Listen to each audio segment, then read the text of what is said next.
Welcome back. కడపలో మహానాడు బహిరంగ సభ మరి కాసేపట్లో ప్రారంభం కానుంది. సభకు టీడీపీ శ్రేణులు భారీగా తరలి వస్తున్నారు. దాదాపు 5 లక్షల మందికి పైగా వస్తారని నేతలు అంచనా వేస్తున్నారు. కానీ ఇంకా 5 లక్షల కంటే ఎక్కువే వచ్చే అవకాశాలు ఉన్నాయంటున్నారు. అందుకు తగ్గట్లుగా భారీగా ఏర్పాట్లు కూడా చేశారు. సభా ప్రాంగణం నుంచి పూర్తి సమాచారాన్ని మా కరెస్పాండెంట్ నరేష్ అందిస్తారు. నరేష్, ఏంటి ఇప్పటివరకు 2 నుంచి 3 లక్షల వరకు ప్రజలు టీడీపీ శ్రేణులు చేరుకున్నారంటున్నారు. 5 లక్షలకు మించి కూడా రావచ్చు అని అంటున్నారు. మరి దాని తగ్గట్టు ఏర్పాట్లు చేశారా? శ్రీదేవి, మొత్తానికైతే మనం సభా ప్రాంగణం ముందున్నాము. ఈ ప్రాంగణంలోకి వస్తున్నటువంటి కార్యకర్తలు దాదాపు కూడా లక్షలాది మంది తరలి వస్తున్న పరిస్థితి కనపడతా ఉంది. గడప అంతా కూడా పసుపు పండగ వాతావరణం నెలకొంది. గత 2 రోజులుగా ఈ యొక్క పండగ వాతావరణం పూర్తి స్థాయిలో విజయవంతమైంది. ఈరోజు చివరి రోజు భారీ బహిరంగ సభకు దాదాపు కూడా 5 లక్షల పైగా కూడా కార్యకర్తలు నేతలంతా కూడా తరలి వస్తున్న నేపథ్యంలో ఎక్కడికెక్కడ కూడా పూర్తి స్థాయిలో కూడా బందోబస్తు నడుమ, ఏదైతే ముందు భారీ బందోబస్తు నడుమ కూడా ఈ యొక్క భారీ బహిరంగ సభ ఏర్పాటు చేసినట్టు తెలుస్తూ ఉంది. ఒకసారి మన విజువల్స్లోకి వెళ్దాం. ఎందుకంటే ఈ యొక్క సభకు దాదాపు లక్షల సంఖ్యలో వచ్చేటువంటి కార్యకర్తలు చూపించే ప్రయత్నం అయితే నేను చేస్తాను. ఎందుకంటే ఏదైతే 3 రోజులు పండగ వాతావరణం నెలకొన్న సమీపంలో మహానాడులో దాదాపు చివరి రోజు ఈ రోజు భారీ బహిరంగ సభ మరి కొద్ది క్షణాల్లోనే ప్రారంభం కాబోతుంది. ఈ నేపథ్యంలోనే దాదాపు లక్షలాది మంది వచ్చేటువంటి మన కార్యకర్తలు ఎవరైతే ఉన్నారో, తెలుగుదేశం కార్యకర్తలు ఎవరైతే ఉన్నారో, ప్రజాప్రతినిధులు, మంత్రులు, ఎమ్మెల్యేలు, ఎమ్మెల్సీలు, పొలిట్ బ్యూరో సభ్యులతో పాటు ఇప్పటికే ఏదైతే సభా ప్రాంగణానికి చేరుకున్నారు. దాదాపు కూడా 5 కిలోమీటర్ల మేరకు కూడా వాహనాలన్నీ కూడా నిలిచిపోయాయి. అక్కడి నుంచి వాళ్ళు పూర్తి స్థాయిలో కూడా నడుచుకుంటూ, ఒకవైపు వాతావరణం కూడా అనుకూలించినటువంటి నేపథ్యంలో దాదాపు కూడా లక్షలాది మంది ఎక్కడ ఉండాల్సినటువంటి అవసరం లేదు, ఈ యొక్క భారీ బహిరంగ సభ వద్దకే చేరుకుంటున్నారు. ఎక్స్పెక్టేషన్ 5 లక్షలు అయినప్పటికీ కూడా ఇప్పటికే 5 లక్షల పైగా కూడా ఈ యొక్క ప్రాంగణం వద్దే చుట్టూ ఉన్నారు. ప్రాంగణం వెలుపల ఉన్నటువంటి దాదాపు లక్షలాది మంది లోపలైతే బయట కూడా లక్షలాది మంది కూడా దాన్ని చూసేందుకు కూడా తరలి వస్తూ ఉన్నారు. అయితే మొత్తం మీద మనతో పాటు అనేక నియోజకవర్గాల నుంచి వచ్చినటువంటి ప్రజానీకం మనం చూడొచ్చు. దాదాపు రాయలసీమకు సంబంధించినటువంటి చిత్తూరు, ప్రకాశం, నెల్లూరు, అనంతపురం, అదేవిధంగా కర్నూలు తదితర ప్రాంతాల నుంచి కూడా వచ్చున్నారు. సో మనతో పాటు కొంతమంది ముఖ్య నేతలు కూడా ఉన్నారు. ఒకసారి వాళ్ళతోనే మనం మాట్లాడదాం. చెప్పండి సార్, ఎక్కడి నుంచి వచ్చారు, మీ పేరు ఏంటి ఈరోజు ముఖ్య ఉద్దేశం బహిరంగ సభ మీద? బాలగురుస్వామి, నెల్లూరు జిల్లా కావలి నియోజకవర్గం నుంచి రావడం జరిగింది. ప్రతి సంవత్సరం 2 సంవత్సరాలకు ఒకసారి తెలుగుదేశం పార్టీ అధినేత వ్యవస్థాపకులు నందమూరి తారక రామారావు జన్మదిన సందర్భంగా మహానాడు జరుపుకోవడం అనేది తెలుగుదేశం పార్టీ ఆనవాయితీగా చేస్తున్న కార్యక్రమం ఇది.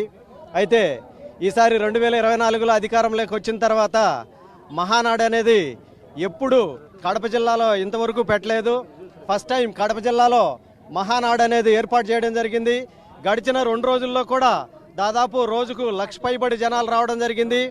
ఈ రోజు 3వ రోజు, ఇప్పుడు 2 గంటల తర్వాత బహిరంగ సభ జరగబోతుంది. ఈ బహిరంగ సభకి ఇప్పటికే సుమారుగా 5 లక్షల మంది వరకు వచ్చున్నారు. దాదాపు 5-6 కిలోమీటర్ల మేర వరకు కూడా ట్రాఫిక్ ఆగిపోయింది. ఇంకొంచేపట్లో దాదాపు సుమారు 7 లక్షల మంది పైబడి ఈ మహానాడికి రావడం జరుగుతుంది. మేడం, మీరు చెప్పండి, మీరు ఎక్కడి నుంచి వచ్చారు? ఈరోజు మహిళలే ఎక్కువ మంది ఇక్కడికి రావడం జరుగుతూ ఉంది.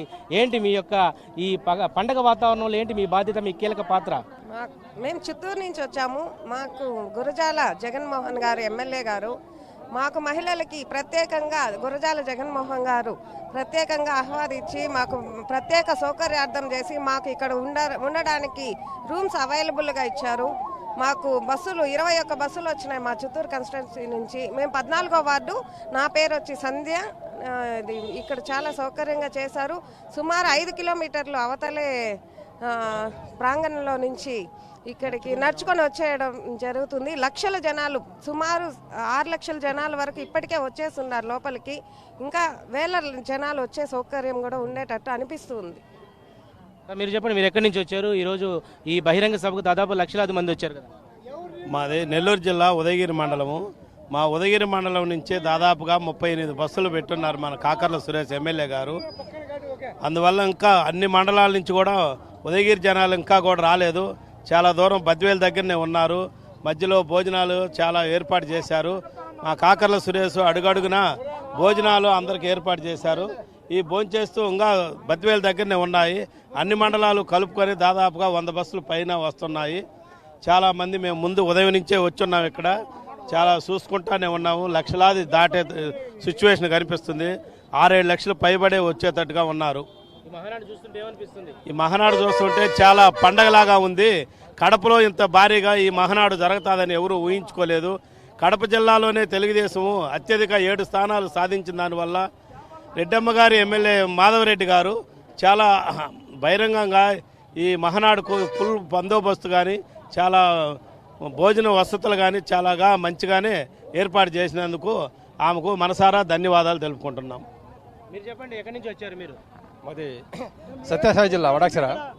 ఇక్కడ మహానాడు నందమూరి ఉత్తరంలో మా చంద్రబాబు ఆధ్వర్యంలో బాగా జరుగుతుంది. ఇక్కడ అందరికీ అన్నం చారు సంబారు ప్రతి ఒక్కరు సంతోషంగా ఉన్నారు. ఇక్కడ అంతా పోలీస్ బందోబస్తు ఉంది. ఇంకా ఈ మహానాడు ఈ కడపలో బాగా అద్భుతంగా జరుగుతుంది. ఇందుకు తెలుగుదేశం తరపున ధన్యవాదాలు. జై చంద్రబాబు, జై నారా లోకేష్.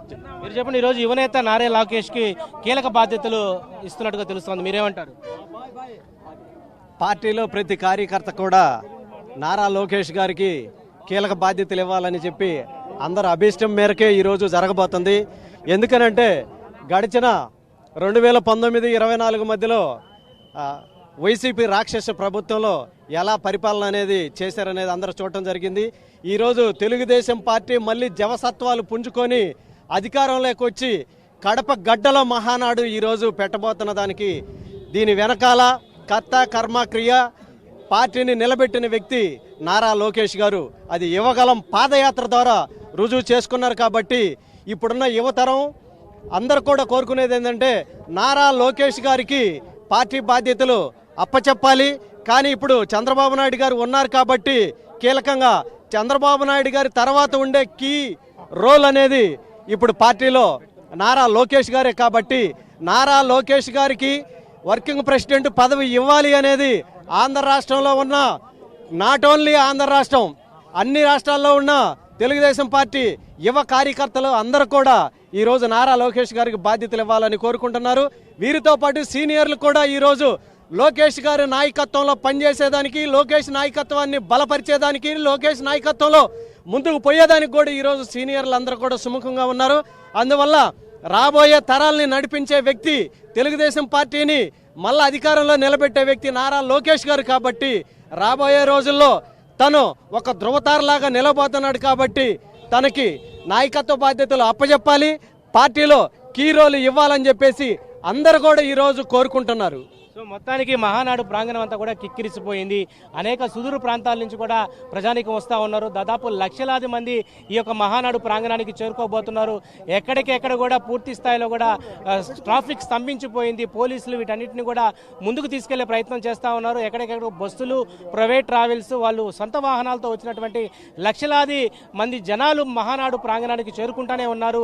మరికొద్ది క్షణాల్లో మహానాడు సభా ప్రాంగణం వద్ద ఈ యొక్క బహిరంగ సభ స్టార్ట్ కాబోతుంది. దీనికి ముఖ్య ఉద్దేశించి కూడా నారా చంద్రబాబు నాయుడుతో పాటు యువనేత నారా లోకేష్ కూడా ఈ యొక్క ప్రసంగం ఉండబోతుంది. మరి ఇంతమంది ప్రజల ముందు, కార్యకర్తల ముందు యువనేత నారా లోకేష్కు బాధ్యతలు అప్పచెప్పబోతున్నారు.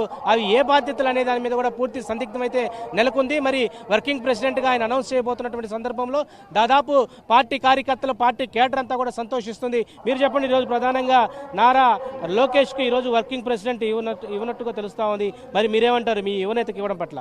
ఈరోజు మా కడప జిల్లాలో మహానాడు జరుగుతున్న సందర్భంలో 43 సంవత్సరాల చరిత్రలో కడప జిల్లాలో మహానాడు జరుపుతున్న మా నాయకులకు, మా కార్యకర్తలకు అందరికీ ఒక పాదాభివందనములు.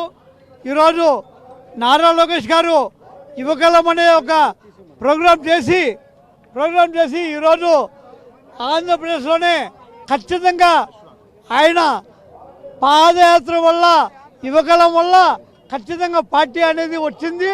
ఇది ఖచ్చితంగా ఒప్పుకోవాల్సిన ప్రతి ఒక్క తెలుగుదేశం పార్టీ కార్యకర్త చంద్రబాబు నాయుడు తప్ప ఈ రాష్ట్రంలో అభివృద్ధి కానివ్వండి, ఇంకొక విధంగా కానివ్వండి, ఖచ్చితంగా నేను కడప జిల్లా బద్వేలు వాసిని, నా పేరు ఎస్ఎం భాష.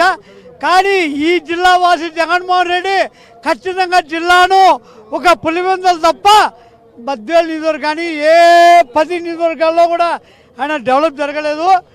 చంద్రబాబు నాయుడు గారు ఈరోజు మహానాడు జరిపిన వల్ల ఖచ్చితంగా పార్వతీపురం ఎక్కడండి 23 జిల్లాలలో పార్వతీపురం అంట, నూజివీడు అంట, ఎక్కడి నుంచి వచ్చి మా జిల్లాను, మా కడప జిల్లాను సస్యశ్యామలం చేశారు. ఖచ్చితంగా నారా లోకేష్ అనే వ్యక్తిని ఖచ్చితంగా పార్టీ ప్రెసిడెంట్గా, వర్కింగ్ ప్రెసిడెంట్గా చేయాలి. ఈరోజు ఆయన కృషి చాలా ఉంది. ఖచ్చితంగా చంద్రబాబు నాయుడు గారు అనే వ్యక్తి ఈరోజు ముఖ్యమంత్రిగా ఉన్నారంటే నారా లోకేష్ గారు ప్రతి నియోజకవర్గంలో కష్టపడి పార్టీని పైకి తీసుకునే వ్యక్తి. ఖచ్చితంగా నారా లోకేష్ అనే వ్యక్తిని ఖచ్చితంగా మనం వర్కింగ్ ప్రెసిడెంట్గా చేపించుకోవాలా. మళ్ళా మా జిల్లాలో 7 సీట్లు కాదు 10 సీట్లు పులివెందులో వచ్చినా కూడా ఆశ్చర్యం లేదు. ఖచ్చితంగా జగన్మోహన్ రెడ్డిని ఖచ్చితంగా ఓడిస్తాం. ఖచ్చితంగా బీటెక్ రవి అనే వ్యక్తి కూడా పోటీలో ఉన్నాడు. ఖచ్చితంగా జగన్మోహన్ రెడ్డిని ఖచ్చితంగా ఓడిస్తాం. ఇది ఖచ్చితంగా టీడీపీ ఆవిర్భావ దినోత్సవం కాదు, మహానాడు. ఖచ్చితంగా జగన్మోహన్ రెడ్డి మనస్ఫూర్తిగా ఓడిపోవాలని చెప్పి మీ సభ కోరుకుంటాను. జై చంద్రబాబు. మీరు చెప్పండి ఏమంటారు ఈరోజు మహానాడు జాతర జరుగుతోంది. పండగ వాతావరణం. ఈరోజు 3వ రోజు మహాసభకు లక్షలాది తరలి వస్తున్నారు. ఎంతో ఆనందోత్సవాలతో ఈ పండుగ జరుపుకోవడం చాలా ఆనందంగా ఉంది. ఈ రోజు మన యువ నాయకులు నారా లోకేష్ గారికి వర్కింగ్ ప్రెసిడెంట్ గా పట్టం కట్టే రోజు కాబట్టి మనం అందరం సంతోషంగా మళ్ళా కూడా 2029లో నారా చంద్రబాబు నాయుడు గారు మళ్ళీ మనం సీఎం చేసుకోవాలా. నారా లోకేష్ గారిని ఆయన యువగలంలో మనం అందరం పనిచేయాలని చెప్పి నేను బద్వేల్ నియోజకవర్గం తెలుగు యువత ఉపాధ్యక్షుడు జహంగీర్ భాష నా పేరు. మేము బద్వేల్ నుంచి కూడా 25,000 మంది మా నాయకుడు రితేష్ రెడ్డి గారి ఆధ్వర్యంలో బయలుదేరి వచ్చాం. కడప మహానాడుకు అంగరంగ వైభవంగా ఈ సభ విజయవంతం చేస్తాం. మళ్ళీ కూడా 2029లో కూడా మేము అధికారానికి వస్తాం. ఈ ఆంధ్ర రాష్ట్రం బాగుపడాలి.